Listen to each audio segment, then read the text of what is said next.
When I saw this beast pop up on Marketplace, I just had to rescue it. Little did I know that this damaged Sv6 Commodore belonged to Auckland-based MMA fighter Yassin the Assassin Yass, an amateur quickly gaining popularity and attention for his gutsy fighting style since switching over from kickboxing. So who is Yassin the Assassin Yass? How much did this Commodore mean to him, and can it be fixed?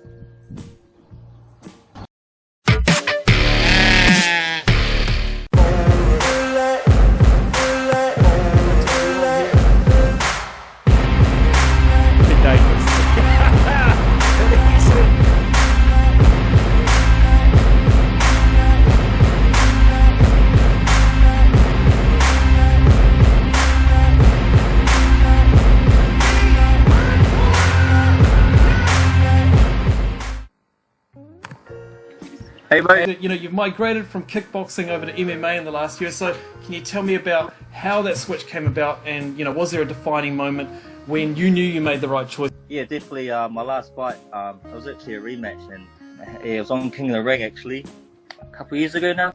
Yeah, I was like, I had the fight and got in there, and I was like, man, I'm just not feeling it anymore. I lost the spark, and then I switched gyms, and then started MMA, and I was like, oh, I'll give it a go.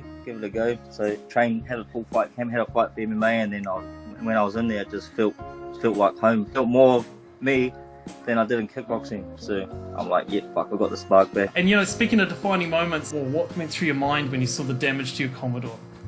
I did have a cry, I'm not gonna lie. Yeah, I can imagine. And I rang my mum, and yeah, I was just like, oh, really, this sucks, man, this is so shit.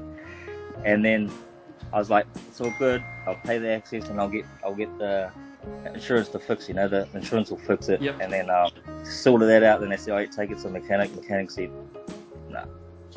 And then that's when it hurt the most, because I was like, fuck, it's actually got to go. Yeah. After all the years and service it's done for me, and just being a good car. On the subject of coolness, earlier this year you featured in a music video by Lost Tribe of Aotearoa, the track Strange Things. How daunting was it being filmed for the video compared to fighting in front of a live crowd? It was pretty different, because it's all quiet, no music, nothing in the background. You just got to do the scenes, and it took a whole weekend, and he even wanted more time to finish it, but I was strapped for time. I think I'll stick to fighting, not an actor.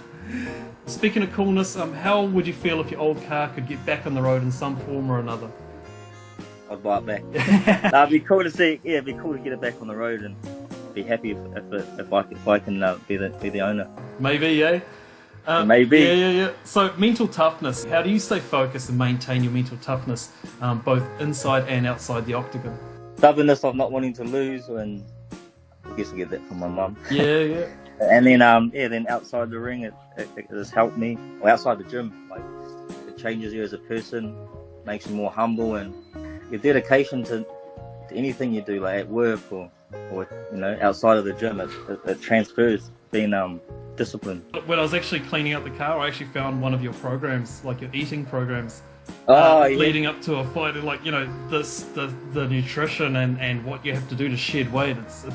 It's daunting just to read. Yeah.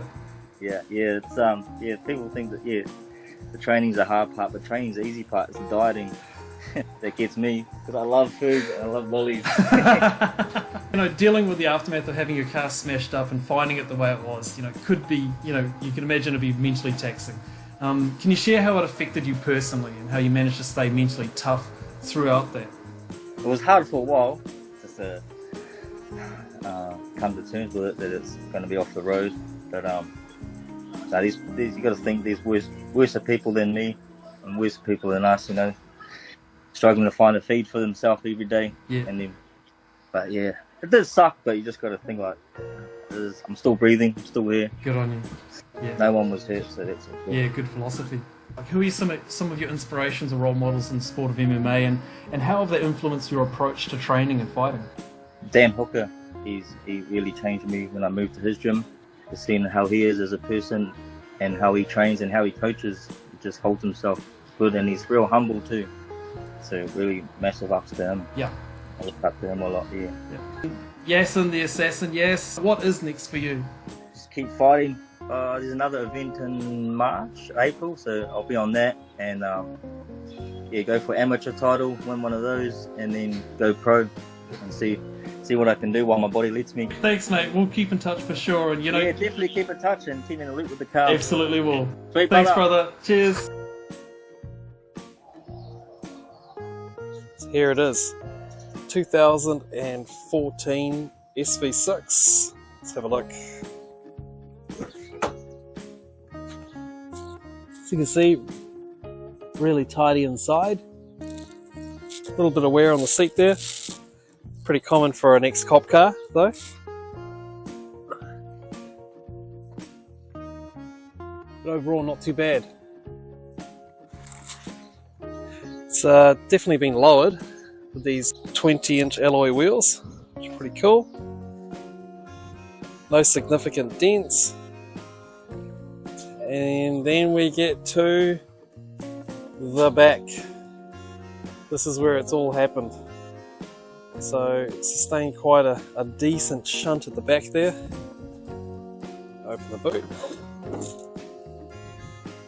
It's pushed so hard in that it's pushed right up against the battery, which is strangely still working. It's twisted the body on this side, so much so that it's popped this out and the whole window's come out. A little bit of damage here. I think that's from where the boot lid probably popped up. But yeah, all of this is all fairly toasted.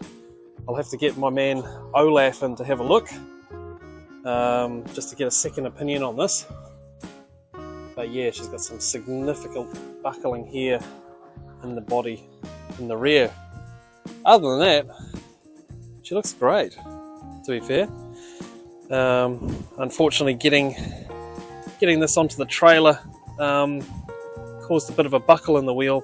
Just caught on a piece of steel and broke the bead, and so that's actually leaking air, unfortunately. So one of the 4 20-inch mags is not a very happy camper. Olaf, the panel beater, no job is impossible. Olaf, the panel beater does not charge much in Danish. Holy heck, oh my god, what a smack up its head. Oh my god, what happened here? Holy heck, I got no problem with that one. Definitely I might have to get a new boot lid for you. I don't think I can fix that one. I'll get that crinkle out. Olaf, Olaf, Olaf, Olaf, the panel beater. Olaf, Olaf, Olaf, fixing cars. Olaf, Olaf, Olaf, using a hydraulic jack. Olaf, Olaf, Olaf, using a spanner and duty on drag. Olaf, Olaf, Olaf. Okay, so now we've got the this pushed out a little bit, and we're able to sort of remove the wiring and the sort of the fuse box and battery and all that stuff. We're able to see a bit more about the damage, and so we've obviously got this wrinkle here and along here as well, some denting here, and then the door gap's okay now, which is fine. But to do this properly, you got to do the whole side. It's all sort of one piece that's spot welded on the side there.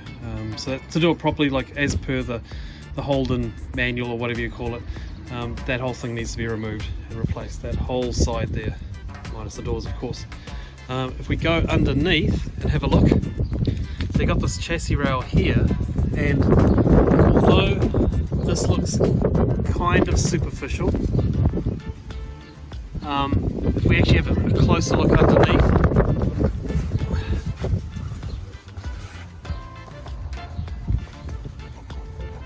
so we've got a nice kink in here as well. So there's a kink there, and it sort of bends up in this spot here, and in there is it's a bit crooked as well. So the chassis has had a bit of a twist on it, unfortunately. Some superficial stuff here, but you know, this here has taken a bit of a jolt, and so probably see it a little bit better along this way. if you compare it to the other side, that whole section is dead straight. And so definitely that chassis rail on the left there has taken a bit of a jolt, and it's had a twist as a result of it.